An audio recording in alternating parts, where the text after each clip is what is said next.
Indonesia ini kekurangan petani muda, ya.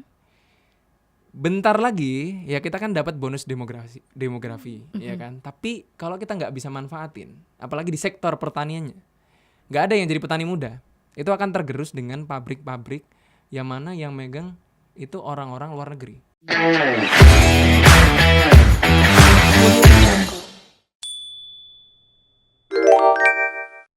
Assalamualaikum warahmatullahi wabarakatuh. Hola Sobat Muda Mendunia.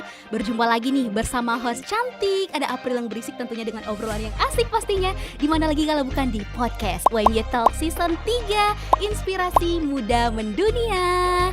Wah Sobat Muda Mendunia, gimana nih kabar hari ini? Semoga Sobat Muda Mendunia selalu diberikan kesehatan ya, apapun itu aktivitasnya di hari ini ya.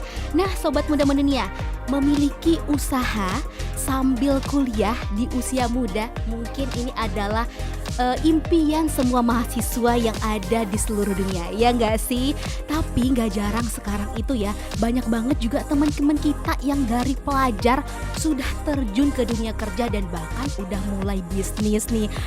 Keren banget kan, udah dari sejak dini gitu ya, sudah terlatih membangun bisnis. Waduh, bangga banget dah tuh ya orang tuanya. Keren deh buat pelajar dan juga mahasiswa yang sudah berani buat mulai karirnya di dunia usaha ya. Nah, oleh karena itu Sobat Muda Mendunia, menarik banget topik kali ini. Tentunya kita akan membahas tema terkait bisnis sambil kuliah. Aduh, seru banget gak sih? Kalau Sobat Muda Mendunia gimana nih? Adakah di sini yang kuliah sambil bisnis? Aduh, gimana nih perasaannya? Gimana sih kalian mengelola itu, memanage itu dengan baik? Komen dong di kolom komentar, sharing.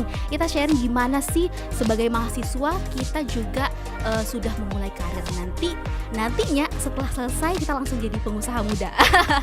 Amin ya robbal alamin ya Sobat Muda Mendunia. Oleh karena itu pastinya aku nggak mau menyia-nyiakan kesempatan ini Sobat Muda Mendunia, karena hari ini di studio kita sudah menghadirkan salah satu narasumber kita yang merupakan mahasiswa bimbingan dari SEBI UNY.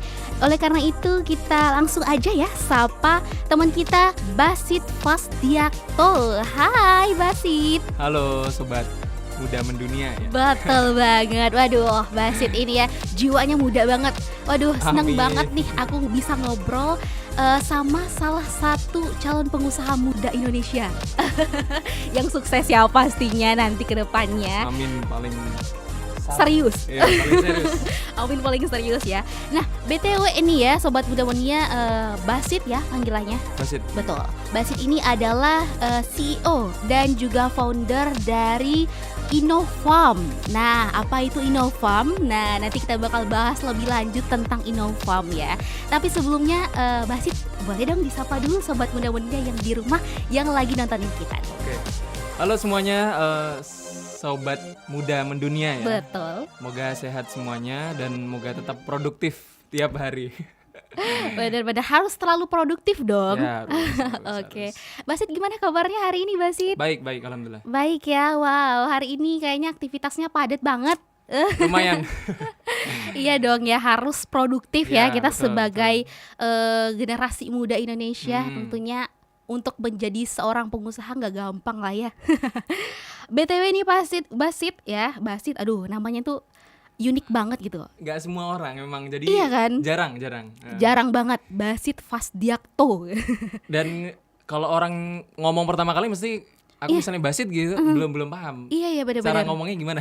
Iya, kalau aku kan kayak biasa banget ya April kayaknya banyak banget gitu yang namanya April gitu. BTW nih, Basit sekarang masih mahasiswa atau gimana nih? Sebenarnya ya sudah selesai. Oke, udah di ending ya. Ya, tapi Oke. ngerintis ini kan Dari berjalan. mahasiswa. Ya, betul. Oke. Nah, Basit sendiri dari prodi apa nih? Dari agroteknologi. Aha, oke. Nah, untuk bisnis yang dibangun ini sendiri mulai termotivasi untuk membangun bisnis itu kapan? Awalnya di tahun 2019, berarti aku pas maba nih. Oke. Ya. Dulu sempet ada satu, ini kayaknya aku pengen cobalah usaha di rumah gitu kan. Mumpung karena kayak usaha semester pertama itu kalau di Agro masih santai. Oh iya. Baru semester genap itu biasanya yang empot-empotan di praktikum. Benar. Kayak aku mulai ternyata ada Magot BSF ya, mungkin aku coba ulik-ulik, ternyata kelama-kelamaan sampai sekarang nih yang itu benar-benar bisa ngebentuk brandingku sebagai peternak Magot gitu. Nah dulu emang memulai dari tahun 2019 gitu. Oke, mungkin Baru sampai ke sini sampai jadi Innofarm itu. Oke, sekitar 2 tahun yang lalu ya? 2-3 tahun. 2019 berarti kan sekarang 2024. 5 Iya, tahun. oh iya, Ya udah kan? 5 Hampir tahun. 5 tahun. Bener, aduh gimana sih perhitungannya dia. Nah, ngomongin soal Innofarm nih ya. Nah, Innofarm ini kan adalah bisnis yang bergerak di bidang agroindustri. Betul. Apa sih itu Innofarm? Innofarm, Innovate for Sustainable Agro Industry. Apa tuh? Jadi sebenarnya kita itu pengen punya usaha yang mana itu basisnya sosial, ekonomi sama ekologis. Oke, Ya. yes. Jadi tetap kita berpandangan kepada lingkungan, masyarakat dan lain sebagainya. Ya, dengan basis itu kita pengen punya usaha agroindustri yang ramah lingkungan kayak gitu. Oke. Jadi apa-apa produk yang kita coba adakan itu harus punya ya istilahnya standar tertentu. Ya. Ini sebenarnya memang komitmen kita sebagai mahasiswa yang tahu dan gimana sih sebenarnya harusnya lingkungan itu kita rawat ya. Oke. Jadi jangan mentang-mentang kita punya produk ayam misalnya, ya kan? Ayam kan cenderung bau ya, kotoran dan sebagainya. Yes. Tapi gimana caranya kita bikin manajemen yang baik dengan SOP yang baik, itu membuat ternak ayam itu gak harus mungkin di luar pemukiman, tapi di tengah-tengah pemukiman pun tetap bisa kita adakan gitu. Oke. Pada intinya ya perusahaan yang mengedepankan lingkungan. Yes. Oke, tujuannya Masya Allah banget nih Sobat Muda Dunia. Nah, apa yang menarik dari usaha yang kalian bangun ini? Oke, yang menariknya adalah ini usaha yang dirintis dari kita masih belajar di UMY. Oke, dari mahasiswa banget ya. Dan menurutku ya, gak tahu nih barangkali ya mungkin ada ya yang di luar sana ya. Maksudnya kecil kemungkinan kita bikin usaha dari mahasiswa nih sampai menjadi usaha yang serius. Yes. Ya. Biasanya kan berhenti di PKN ya kan? Bener. Atau misalnya ide kreatif atau sih lomba-lomba itu ya. Iya. Cuman aku ngelihat Innofarm ini benar-benar bisa berdiri sampai sekarang. Mungkin kalau umurnya mungkin running ke 3 tahun. Itu masih semuanya alhamdulillah lengkap gitu. Dari yang pertama kali ada sampai sekarang belum ada yang keluar sama sekali. Pengelolanya ya? Ya betul. Timnya ya. Nah, ngomongin soal pengelola, ada berapa nih tim di Innofarm ini? Ada 6. 6. Ya, 6. Gimana tuh pembagian job Oke. desk-nya? Pertama nih dari aku dulu. Aku itu sebagai CEO dan founder juga ya. Lalu ada juga Mas Firman, ya dia agribisnis, Fakultas Pertanian di UMY juga. Itu dia mengelola bagian operasional, COO. Oke. Ada juga namanya Mas Mufti. Mas Mufti ini di CMO, agribisnis juga. Ada lagi Adelia. Adelia di agribisnis juga, itu dia mengelola keuangan, finance. CFO, lalu ada juga yang bagian marketing dan branding, itu Mas Gilang dan Mbak Darin. Gitu. Semuanya dari agribisnis. Ya, kecuali Mbak Darin agro, sorry. Oke, wow, benar-benar sudah terkonsep dengan baik ya. Dari pengelolanya juga job desk-nya udah jelas gitu ya. Walaupun ini berangkatnya dari mahasiswa ya, yang mana kayak sama-sama belajar kan. Ya betul. Yang mana orang 6 kepala ini disatukan ya, melalui bimbingan dari SEBI UMY ya. Ya, kebetulan memang kita dulu di awal banget itu kan basisnya kan memang dari kompetisi. Ya. Lalu kompetisi itu emang kita dibimbing sama SEBI UMY. Betul. Benar. Jadi buat sobat muda-muda yang belum tahu apa sih itu SEBI gitu ya. Jadi SEBI ini adalah Startup and bisnis inkubator ya. Yes. Yang mana ini merupakan salah satu naungan dari LPKA UMY, yang mana tentunya untuk membantu nih sobat muda dunia yang mau memiliki bisnis atau memulai bisnis, bingung nih gimana caranya, langsung aja tanya LPKA karena ada SEBI ya. BTW nih Basit, Innofarm ini tadi udah di spill ya sama Basit, Innofarm ini apa gitu ya. Nah ini konsennya itu di produk apa sih? Atau produk unggulannya apa aja nih? Jadi kalau di Innofarm itu ada tiga sektor ya. Ada pertanian, peternakan, sama perikanan. Oke, tiga Jadi ya. tiga ini punya apa yang megang masing-masing ya, ada yang expertise di situ. Kalau di peternakan ini kebetulan aku sendiri ya. Lalu ada pertanian itu Mas Firman. Lalu ada yang perikanan Mas Mufti. Walaupun kita memang punya job desk masing-masing tadi di struktural ya. Ada CMO, CFO, COO. Tapi kita memang karena memang kita merintis. Jadi harus apa namanya? Serba bisa. Iya gitu. Ini menarik banget sih Basit. Pastinya ini ada peran kampus ya, dalam membantu kalian untuk mengembangkan bisnis yang kalian jalani. Betul. Nah, apa sih peran kampus? Satu, pertama relasi, jelas ya. Iya. Jadi kalau usaha yang dirintis dari nol itu aku rasa nggak akan bisa besar kalau kita nggak punya relasi yang kuat. Betul. Alhamdulillahnya di SEBI banyak kenalan dari 1-2 orang, kenalan lagi dari beberapa orang lagi, sampai pada akhirnya kita banyak ketemu orang yang mungkin mensupport kita dari bentuk pendanaan ya. Lalu juga jalur-jalur apa namanya ya, mungkin penjualan dan sebagainya ya. Lalu juga pendampingan secara moral juga ya. Jadi banyak sebenarnya gitu, banyak gitu. Nah itu tadi peran kampus pastinya untuk menemukan atau mempersatukan kalian dengan relasi-relasi. Nah relasi itu didapat pastinya dari sebuah pertemuan atau pelatihan. Nah dari pelatihan dan ilmu-ilmu yang kalian dapatkan dari SEBI UMY ini apa aja sih yang udah kalian dapatkan gitu? Oke, banyak kalau di SEBI itu mungkin aku nggak bisa sebutin satu-satu. Cuman pada intinya ya paling yang mungkin aku dapat tuh banyak ya. Kayak mungkin kita belajar tentang BMC ya. Ketika kita mau merintis usaha kan tentu kita perlu ada roadmap-nya. Ya, salah satu mungkin patokannya bisa BMC juga.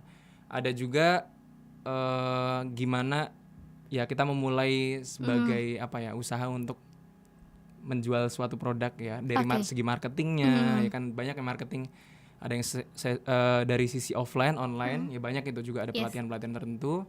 Ada juga pelatihan mental nih sebagai pembisnis. Oh iya. Ya betul. Jadi kayak sebenarnya dari isi semuanya kan banyak tuh pemateri-pemateri dari luar yang bagus-bagus sekali ya. Oh iya. Ya banyak didatengin dari SEBI. Nah, dari situ dapat nih, oh ternyata mental usaha itu harus seperti ini, dapat banget ya dari sisi psikologisnya gitu. Jadi ya banyak yang mungkin aku bisa dapat dari SEBI. Bener banget, karena kan kita sebagai mahasiswa pastinya ya namanya baru belajar ya, apalagi bukan yang pewaris ya, yang perintis tadi. Jadi kan kita tentunya masih butuh arahan dan bimbingan. Betul. Nah kadang tuh kita sebagai mahasiswa tuh bingung, Basit, aku tuh sebenarnya pengen mulai dari mana sih? Menurut Basit sendiri gimana?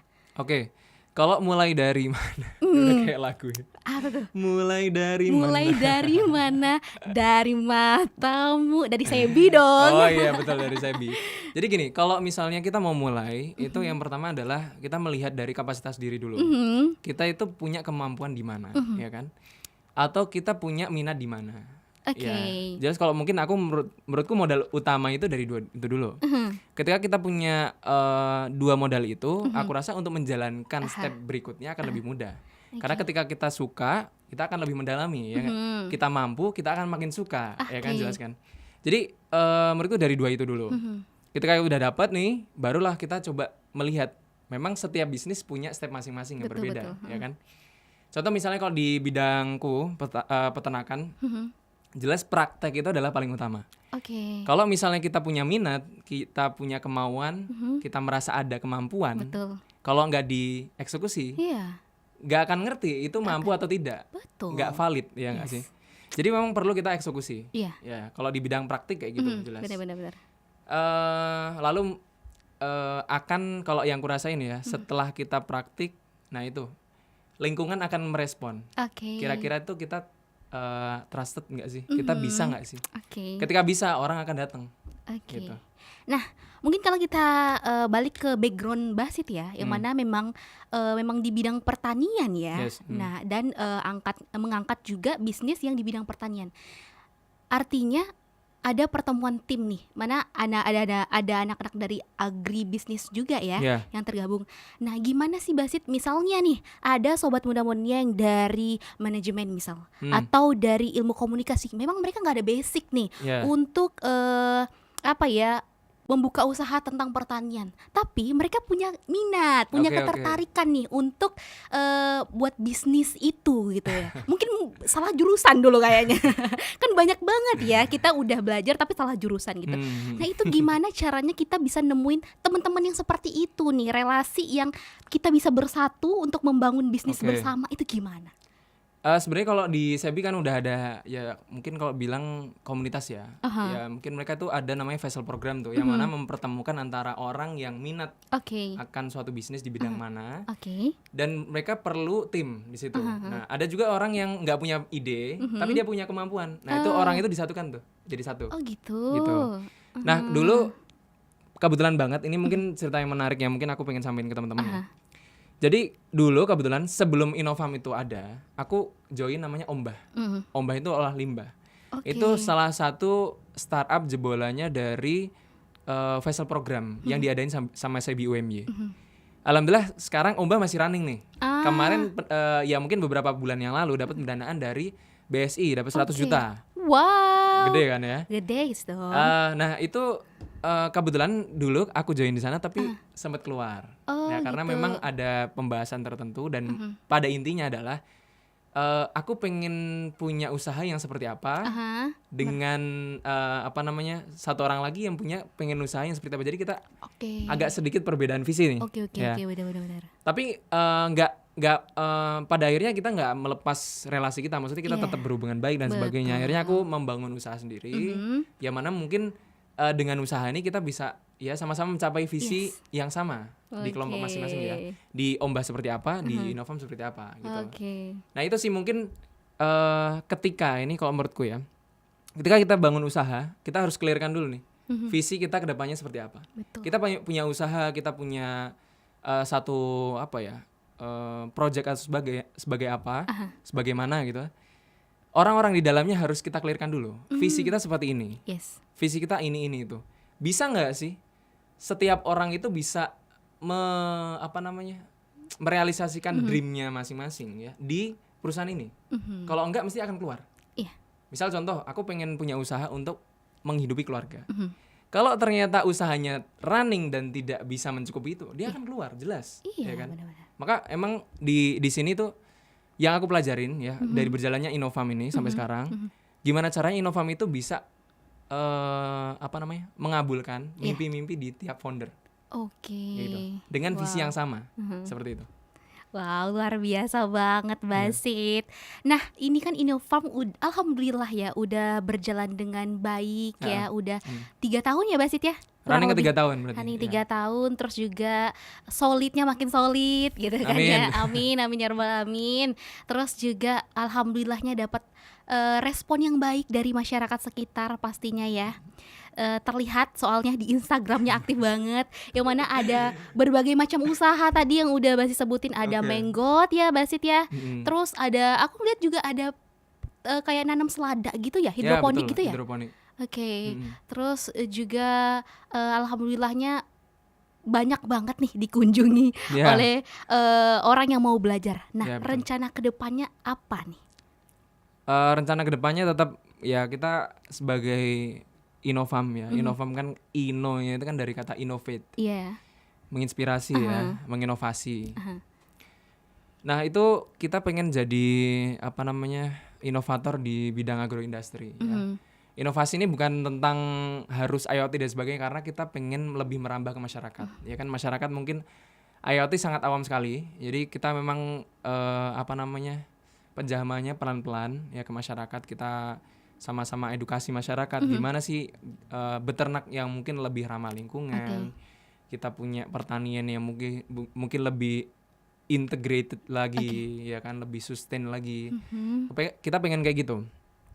Harapannya kita Innofarm itu bisa lebih besar lagi. Makin banyak orang yang bisa terinspirasi, makin banyak orang yang bisa kita guide gitu. Betul. Nah, ada nggak inovasi yang akan diberikan dalam jangka panjang? Gimana ya? Kalau inovasi, ya mungkin yang mau kita galakkan ya. Sebenarnya pengennya itu ke depan kita, ini nih, aku cerita dikit ya. Mungkin kalau masalah inovasi sebenarnya banyak ya, satu-satu kalau disebutin banyak ya. Mungkin kita dari yang pertama belum menerapkan teknologi secara IoT, mungkin kita akan ke sana mungkin ya. Tapi kan kita pelan-pelan biar masyarakat lebih enak untuk belajarnya. Nah, kita tuh lagi dapat project juga, ya lumayan besar juga ya. Pada intinya kita dapat satu lahan besar, ya kita mau olah di situ. Ya luasnya itu sekitar 3 hektar. Lumayan dong, lumayan masih banget. Di Jogja. Nih barangkali nanti kalau misalnya udah mulai baik nih, teman-teman bisa berkunjung di Innofarm. Boleh banget dong. Di mana nih lokasinya? Di daerah Bendosari. Di mana tuh? Bendosari itu Sleman? Bukan, di arah Kuates. Oh ya, masih bisa terjangkau ya kita dari mungkin sini. Kalau dari UMB mungkin sekitar 30 menit. Oke. Nah, untuk Innofarm sendiri, sorry saya potong. Innofarm sendiri sekarang di mana nih pusatnya? Pusatnya masih di dekat UMB ya, di SD Ngebel. Dari Montekar 9 masih terus dulu. Oh iya ada. Habis itu kiri jalan ada gerbang hijau. Emang kalau orang ini kalau lewat tuh nggak ngira di situ ada lahan ya. Iya benar-benar. Karena itu cuma benar-benar tertutup. Dan itu samping pavilion warnanya merah putih. Nah, mungkin aku sedikit potong juga. Jadi kalau dibilang Innofarm itu nggak ada masalah, ya mungkin sama warga itu salah besar. Oh, ada juga ya strugglingnya di sana ya. Banyak. Bahkan aku mungkin beberapa bulan yang lalu ya. Itu kedatangan Pak RT. Kenapa Pak RT? Dapat komplain gitu ya. Ya karena memang posisinya mungkin di saat itu prosedur ada yang bermasalah ya. Prosedur apa tuh? Jadi kalau di Innofarm itu kan biar berjalan baik, emang harus ada ya SOP-nya ya. Biar tetap mungkin limbah itu nggak tercium sama warga, ya kan. Iya benar. Kebetulan kemarin tuh sempet pada saat mataf itu kerjasama dengan Boga UMY. Iya. Nah, untuk pengambilan limbah. Ya. Jadi produk kita tuh juga sebenarnya ada yang di setor ke Boga, tapi kita juga ngambil limbahnya nih. Oh gitu, wow, kerjasama yang bagus. Iya, jadi mungkin kalau teman-teman saya makan selada di Cafe 1912 itu punya Innofarm. Boga atau Gravitasi, ya mungkin di seberang itu Cafe Gravitasi tahu ya? Oh iya tahu. Nah itu kalau mungkin kalian nemuin selada ya berarti mungkin dari kita. Produk Innofarmnya. Oke. Jadi ya banyak sih kemarin, tapi kita udah mediasi dan sebagainya, kita obrolkan. Oke. Alhamdulillah clear sampai sekarang. Oke, sudah bisa memperbaiki semuanya lah ya. Oke. Nah, kita agak beralih sedikit nih. Kita balik lagi sebagai seorang mahasiswa. Mungkin banyak banget ya sobat muda dunia yang pengen nih Basit buat memulai bisnis gitu ya. Tapi juga bingung nih kan, juga harus menjadi seorang mahasiswa yang mana mata kuliahnya juga harus berjalan gitu. Betul. Menurut Basit sendiri nih, gimana sih caranya membangun usaha sambil kuliah? Oke, caranya adalah langsung mulai aja. Action ya Basit ya. Kalau kita terlalu banyak menimbang-nimbang, misalnya nih, aduh kalau aku punya jadwal sekian, terus habis itu aku punya aku main bangun usaha, nanti kayaknya nggak bisa. Nah kadang-kadang terjebaknya di ini opini-opini atau yang pikiran-pikiran kita yang belum tentu terjadi. Gitu loh. Iya benar. Jadi mending langsung action aja. Jadwal bisa diatur ketika berjalannya waktu. Ya, ketika memang terbentur sekali dengan waktu itu, ya berarti memang kita belum bisa eksekusi ini. Tapi kan kita bisa tahu belum bisa atau tidak ketika kita eksekusi. Yes. Bukan sekedar ya opini belaka, ya kan? Bener, aku sepakat banget nih sobat Unanya sama Basit. Kenapa? Karena semuanya itu soal prioritas nggak sih? Iya betul. Nah. Kalau Basit sendiri nge-manage waktunya gimana? Oke, kalau misalnya kita ngobrolin manage waktu ya.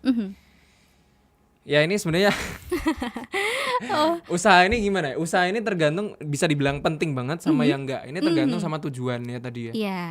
Kita pengen bangun usaha itu untuk apa? Mengisi waktu kosong? Yes. Atau emang kita mau bangun usaha serius nih? Ya, Betul. oke. Jadi kita lihat nih prioritinya di mana. Nah, kalau aku nih prioritinya itu bukan masalah kamu mentingin usaha atau kuliah, tapi lebih di hari itu mana yang aku punya konsekuensi paling tinggi ketika aku tinggalkan. Paham nggak? Iya, benar. Misal contoh nih, aku misalnya ada usaha, ya mungkin aku kalau misalnya aku tinggalin kerjaan ini, mungkin ada konsekuensi tapi cuman sedikit, nggak banyak. Iya. No problem dong, oke aku tinggalin. Mungkin aku ada spare waktu untuk ngerjain tugas dan sebagainya.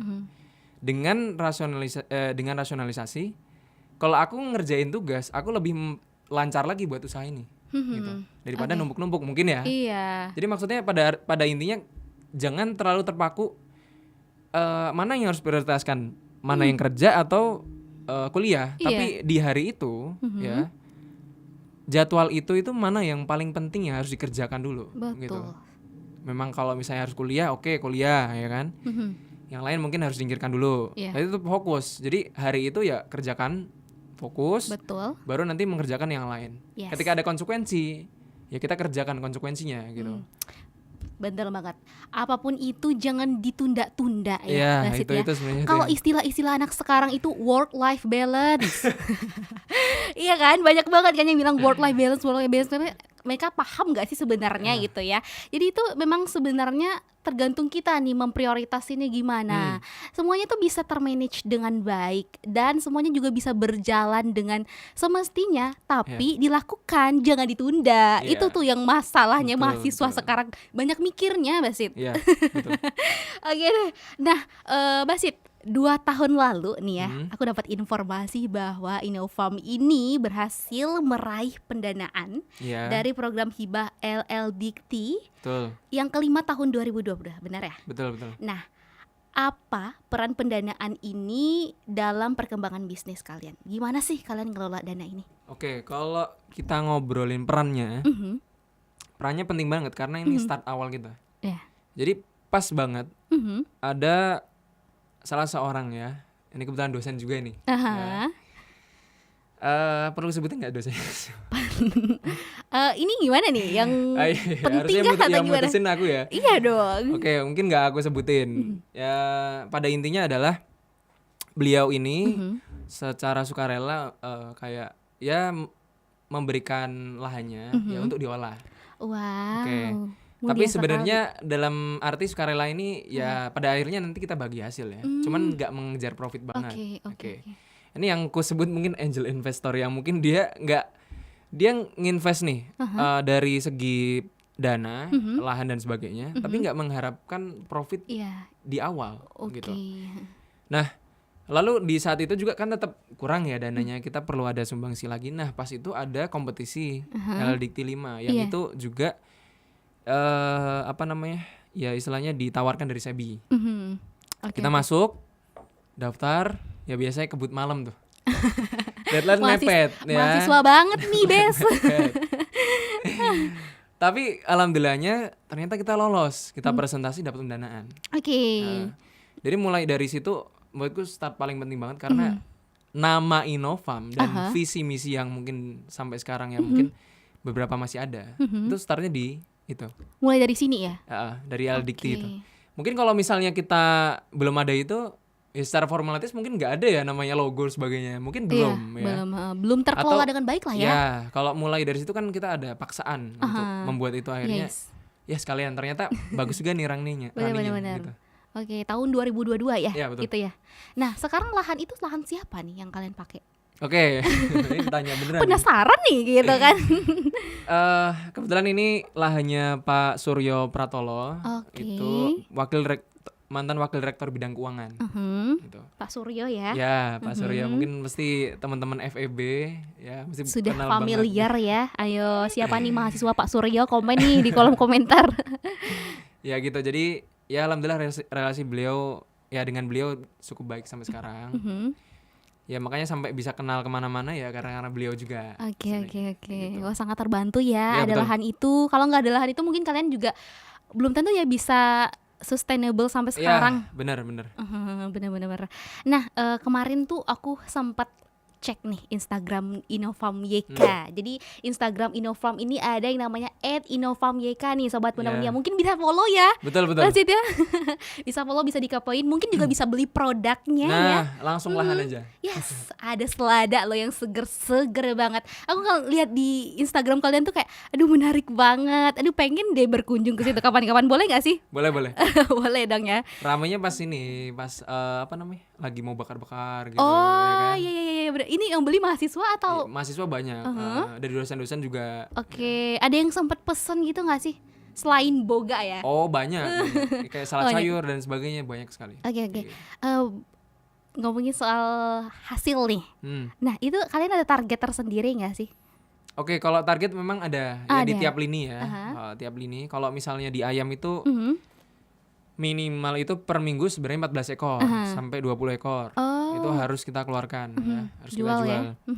Kalau di selada itu per minggunya sekitar 17 kilo. Ya, kalau ikan itu ini baru running lagi. Dulu kemarin sempat selesai. Biasanya kalau ikan tuh tebar sekali, panen nanti 3 bulan sekali. Oh, 3 bulan Kayak sekali gitu. ya?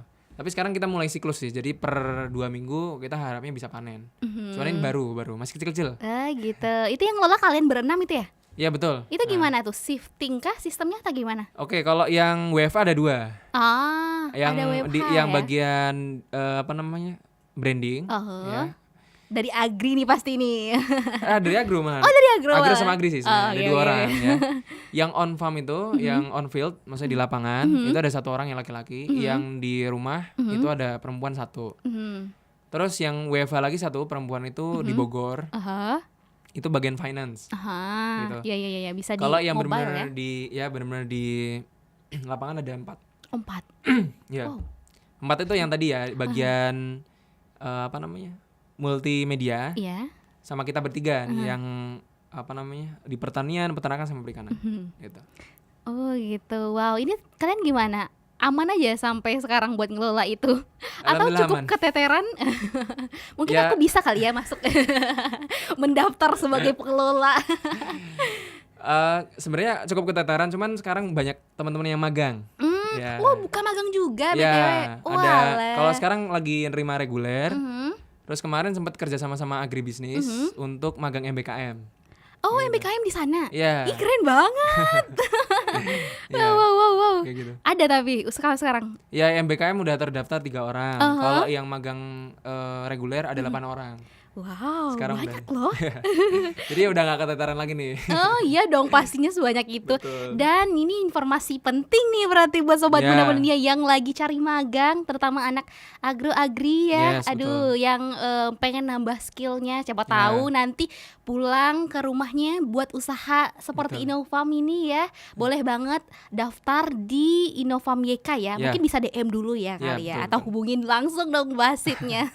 Ada nanti di bio Instagramnya. Oke. Nah, Basit, ini aku cukup tertarik sama respon masyarakat Oke. terhadap Inofarm YK ini. Yang mana sekarang aku ngelihat ada beberapa komunitas bahkan untuk berkunjung ke Inofarm YK Betul. ini. Nah, siapa aja sih yang udah pernah berkunjung ke Inofarm YK ini? Oke, kalau yang pernah berkunjung itu dari Biro Keuangan sempat.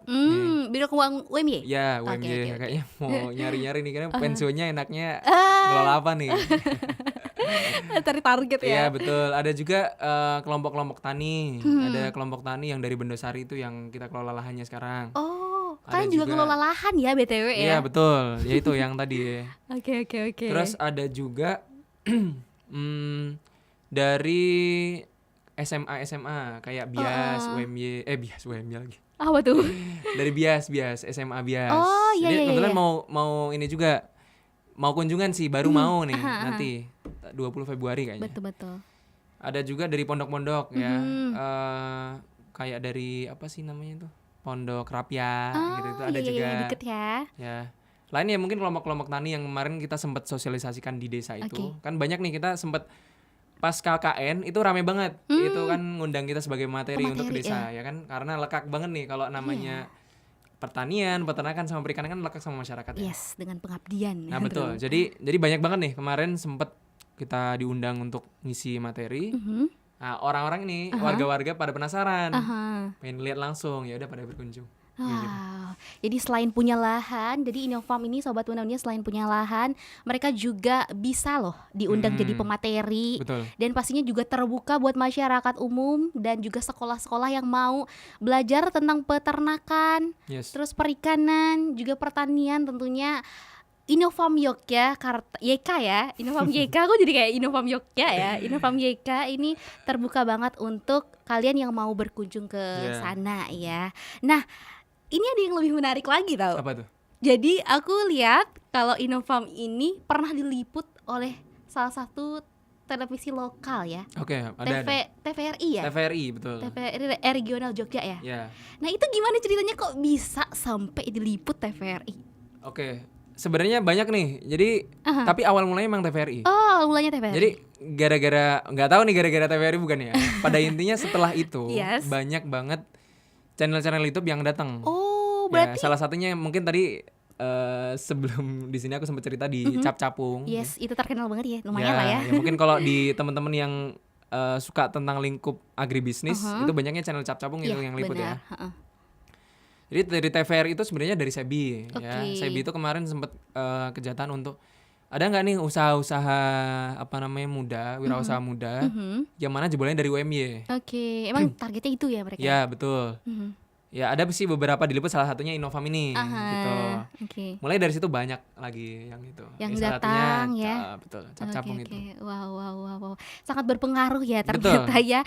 Kayak TV, terus juga channel-channel yang udah gede itu lumayan banget ya buat membangkitkan semangat kita lagi nih. Betul banget.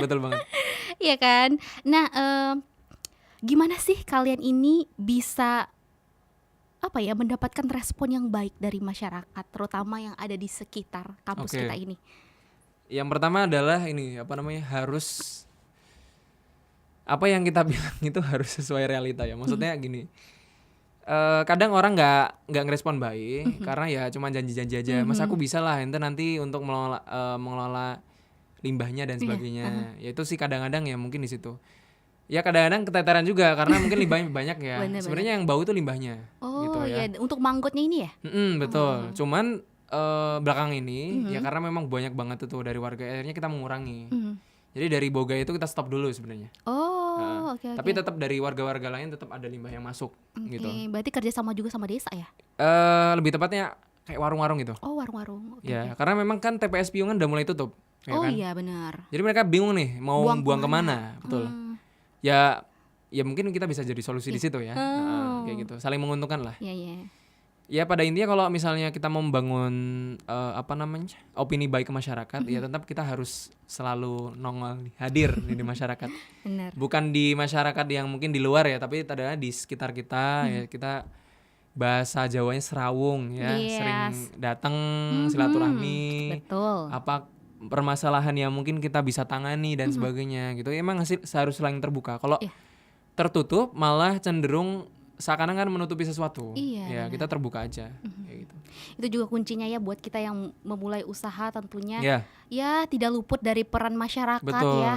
Apalagi usaha yang dibangun ini adalah usaha-usaha yang sangat mempengaruhi lingkungan sekitar gitu kan ya. Jadi memang harus dikomunikasikan dengan baik ya. Wah, keren banget nih Basit ya. Aduh, tadi juga Basit udah ceritain tentang tantangannya ya. Pastinya nggak semulus itu ya Basit ya. Betul. Pastinya memang kalau kita untuk memulai merintis sebuah usaha ini tantangan, kita nggak bisa lepas dari tantangan dan rintangan ya. Tadi Basit juga udah bilang permasalahan-permasalahan kecil dan besarnya ya, yang mungkin tidak bisa kita jabarkan semuanya ya Basit ya. Pastinya banyak banget gitu kan ya. Nah, terakhir banget nih, pesan nih buat teman-teman kita, Sobat Muda Dunia dan juga mahasiswa UMY yang lagi nontonin kita nih ya, yang tentunya tertarik untuk memulai bisnis. Apa sih pesan dari Basit sendiri? Oke, pesanku ini terkait tentang yang mau bisnis dulu ya. Sebenarnya ada satu lagi nih. Apa tuh? Aku sampein dulu yang tentang mau bisnis nih ya. Untuk Sobat Muda Mendunia yang pengen bisnis, aku sarankan adalah yang pertama tadi, kita harus tahu dulu diri kita itu punya kemampuan di mana. Betul. Ya. Bisnis itu sebenarnya nggak melulu kita jual produk, tapi kita bisa jual diri juga.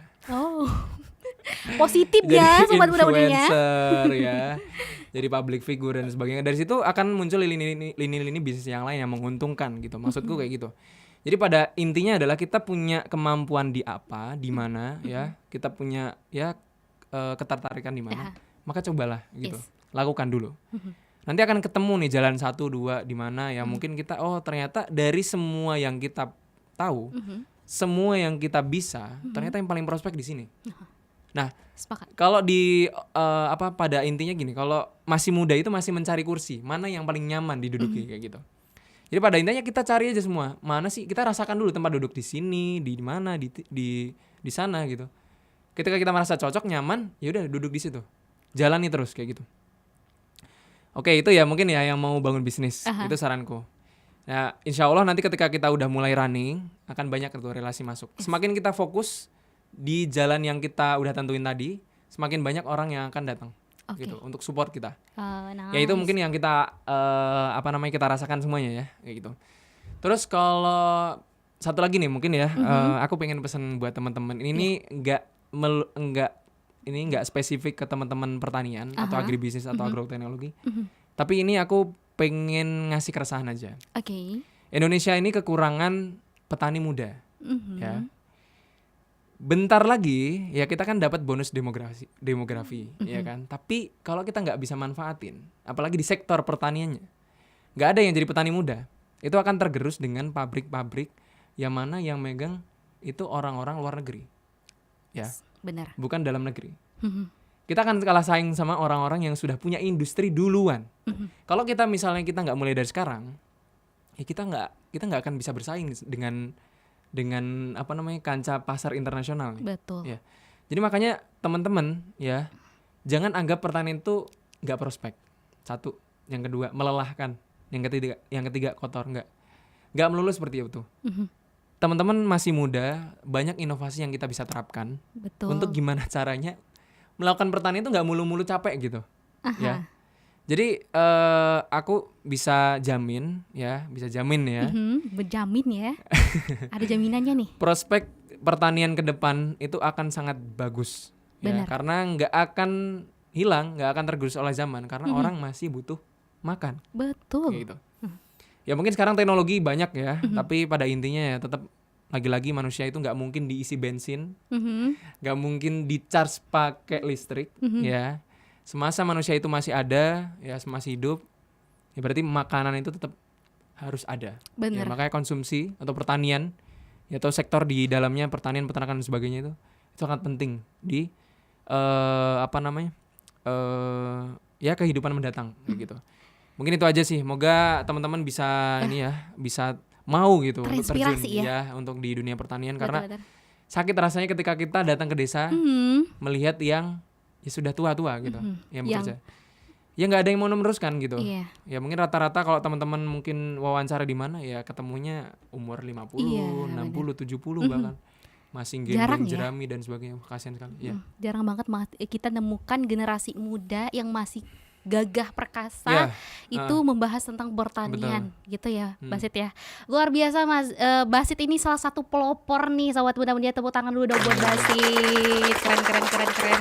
Wah luar biasa, banyak banget nih Basit insight yang kita dapatkan hari ini. Alhamdulillah ya, semoga sobat muda-muda di rumah nih yang lagi nontonin kita juga terinspirasi. Intinya sebagai generasi muda jangan takut untuk menjadi seorang petani. Betul. Karena petani adalah pekerjaan yang mulia, pekerjaan yang pastinya nggak akan rugi deh ya untuk karir kalian ke depannya. Jadi banyak yang takut juga nih ya, karena bener kata Basit tadi, karena petani ini basicnya pekerjaan yang ibaratnya yang melulu tentang kotor gitu kan ya. Tapi hasilnya ya yang penting ya Basit ya. Apalagi Indonesia adalah negara yang penuh dengan tanah yang memiliki sumber daya alam yang luar biasa. Wajib banget kita sebagai generasi muda harus mengolah tanah ini. Jangan sampai tanah kita tercinta ini direbut oleh orang asing ya. Betul. Aduh bakal bahaya banget. Gimana masa depan bangsa kita ini ya. Oke deh kalau gitu Basit, terima kasih banyak sudah hadir di studio kita tercinta ini di UMY Talk ya.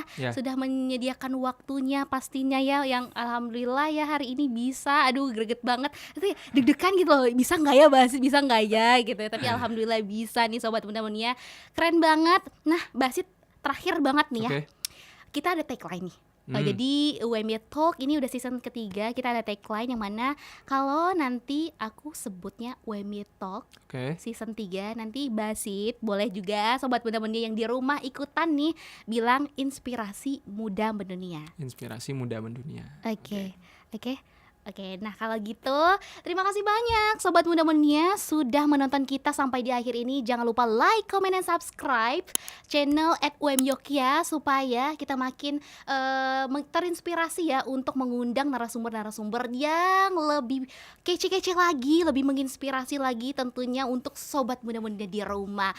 So, aku April pamit undur diri dan juga pastinya ada Basit Fasdiakto dari Inovam Yogyakarta. Pamit undur diri, terima kasih banyak. Terakhir nih UMY Talk season 3, Inspirasi Muda Mendunia. Bye bye. See you Sobat Muda Munia di episode-episode selanjutnya. Bye.